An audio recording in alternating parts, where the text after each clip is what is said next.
আসসালামু আলাইকুম সবাইকে। কি অবস্থা সবার, কেমন আছেন? আশা করি সবাই খুব ভালো আছেন। আলহামদুলিল্লাহ আমিও খুব ভালো আছি। তো আজকে আপনাদের সাথে শেয়ার করব হচ্ছে বড়লোকি একটা আচার।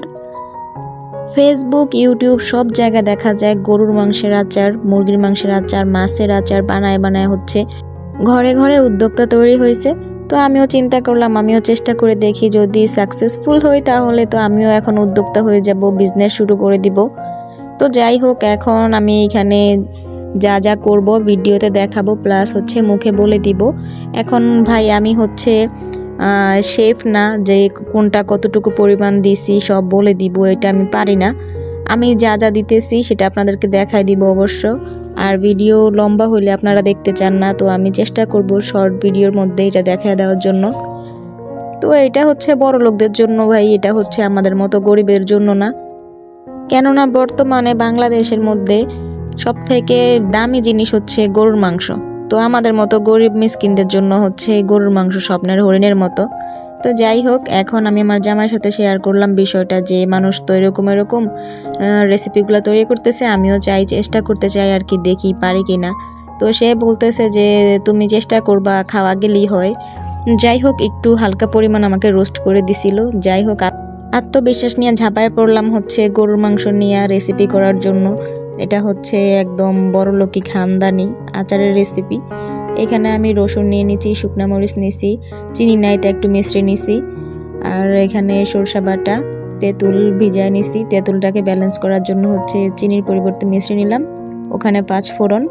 তো এই আর কি, এখন চলে যাব হচ্ছে ভাগাভাগির চুলায়, কারণ আমি বেশি বড় লোকে বাসায় থাকি না, আমি একটা সিমসাম বাসায় থাকি, সেখানে ভাগাভাগি করে রান্না করতে হয়। তো কপাল ভালো ছিল, রান্না করার সুযোগ পাইছি। এখন আমি এখানে গরম তেলের মধ্যে 5 ফোড়ন দিয়ে দিছি, তারপরে দেখতে থাকেন কি কি করি। এখন আমি তো আমার জামাইয়ের সাথে হ্যাডাম দেখায় চলে আসছি যে না, আমি তো ওই রেসিপি রান্না করতে পারবো, আর যদি একবার রান্না করতে পারি, আচারটা যদি একবার হয়েই যায়, তাহলেও আমিও এখন অনলাইনে বিজনেস শুরু করে দিব। এখন শুরু করছি হচ্ছে গরুর মাংস দিয়ে, তখন রুই মাছ, ইলিশ মাছ, টাকি মাছ, শোল মাছ, যা মাছ পাই সব মাছ দিয়ে হচ্ছে আচার বানায় আমি উদ্যোক্তা হয়ে যাব।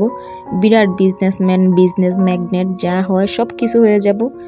তারপর আর কি, তারপর হচ্ছে সফলতা পাওয়ার পর আমার জামাইরে এই গরুর মাংস কেনার জন্য যতটুকু টাকা লাগছে সেটা তাকে দিয়ে দিব। এটা হচ্ছে তার সাথে আমি ডিল করে নিছি। এখন মনে মনে ভয়ও লাগতেছে, কারণ গরুর মাংসের আচার জীবনেও নাম শুনি নাই, চোখেও দেখি নাই, খায়াতেও দেখি নাই, দূরের কথা এইসব কিছু। এখন এত আত্মবিশ্বাস নিয়ে চলে আসলাম, এখন তো পিছনে হাঁটলে চলবে না। এখন আমার পিছনে হচ্ছে 2-3 জন দাঁড়ায় আছে। এখন নিজের পুরাই সেলিব্রিটি লাগতেছিল। আমাদের বাসায় বিলকিচ্চা হচ্ছে হাসতেছে, আমি এক হাতে রান্না করতেছি, অন্য হাতে ভিডিওটা ধরে রাখছি। দেখতেছেন ভিডিওটার আগা দেখা যায় তো মাথা দেখা যায় না, মাথা দেখা যায় তো গোড়া দেখা যায় না। যাই হোক, দুঃখের সহিত বলতেছি, আমি একাই ক্যামেরাম্যান, একাই হচ্ছে ভয়েস দেই, একাই সব কিছু করি, একটু অ্যাডজাস্ট করে নেবেন। তো এখানে আমি রসুন গরম হওয়ার পরে হচ্ছে একটু হালকা করে লঙ্কা দিয়ে দিছি। লঙ্কা হচ্ছে আপনাদের সনাতন ধর্মের ভাষা, তো একটু ভাব নিলাম আর কি। এখন সব কিছু গরম হওয়ার পরে গরুর মাংসগুলো দিয়ে দিছি। তো আপনারা দেখতে পারছিলেন যে আগের ভিডিওতে মাংসগুলো আমি প্রায় একদম বড় বড় সাইজের নিয়েছিলাম। তো এখন চিন্তা করলাম যে এটা বানাইতে গিয়ে হচ্ছে ভিতরে নাও হইতে পারে, তো আমি ভালো মতো এগুলো সিদ্ধ করে নিছিলাম। যদি মাংসটা ভালো করে সিদ্ধ করে না নেওয়া হয় তাহলে হচ্ছে এটার মধ্যে ফাঙ্গাল তৈরি হতে পারে, আর এতে আচার বানায় রাখলে সমস্যা, নষ্ট হয়ে যেতে পারে। আর এত টাকা দিয়ে মাংস কিনছি, আমি কি এখন নষ্ট করে ফেলবো? এই জন্য হচ্ছে ছোট ছোট করে ফেললাম। এখানে তেঁতুল দিয়ে দিছি, কারণ তেঁতুলটা না দিলে হচ্ছে গরুর মাংস তো একটু যদি টক ঝাল মিষ্টি না হয় তাহলে ভালো লাগবে না। যদিও এগুলো আমার নিজের কথা না, এগুলো আমি কারো থেকে দেখে নিছি, কারো ভিডিও চুরি করে নিছি। সব কিছু রিসার্চ গবেষণা করে তারপরে হচ্ছে আমি আপনাদেরকে একটু জ্ঞান দিতেছি, আপনারা কেউ একটু মনে কষ্ট নেবেন না। আর আপনারা ভিডিওটা দেখতে দেখতে বোরিং হয়ে যেতেছেন আমার বকর বকর শুনতে শুনতে, আপনাদের কাছে অনুরোধ থাকবে ধৈর্য সহকারে ভিডিওটা দেখে ভিডিওটা সাবস্ক্রাইব করে দিবেন। সরি, ভিডিওটা না, আসলে কি বলতাম, আচার বানানোর প্যারায় আমার মাথা টাথা সব গুলায় গেছে। চ্যানেলটা সাবস্ক্রাইব করে দিবেন, ভিডিও যদি ভালো লাগে লাইক, কমেন্ট এবং শেয়ার করে দিবেন। আল্লাহ রে আল্লাহ, জানি না, বকর বকর তো করতেছি, আচারটা কি হয় আল্লাহই জানে। দেখে অবশ্য ভালোই লাগতেছে, কারণ আমার দাদু বলছিল দেখতে বেলা যারে খাইতে বেলা নাকি তারে। তো এখন আমি চিন্তা করতেছি, দেখতে বলা যায় আমার জামাই তো মাশাল্লাহ অনেক সুন্দর লাগে, কিন্তু জামাই তো দেখতে যেমন ভালো খাইতে তো এমন ভালো না। বাট দুনিয়া ঝগড়া করে, দুনিয়ার রোস্টিং করে আমারে। যাক, দাদিরে পরে এক সময় জিজ্ঞাসা করবনি, কথাটা তো অনেক দিক দিয়ে মিলে না।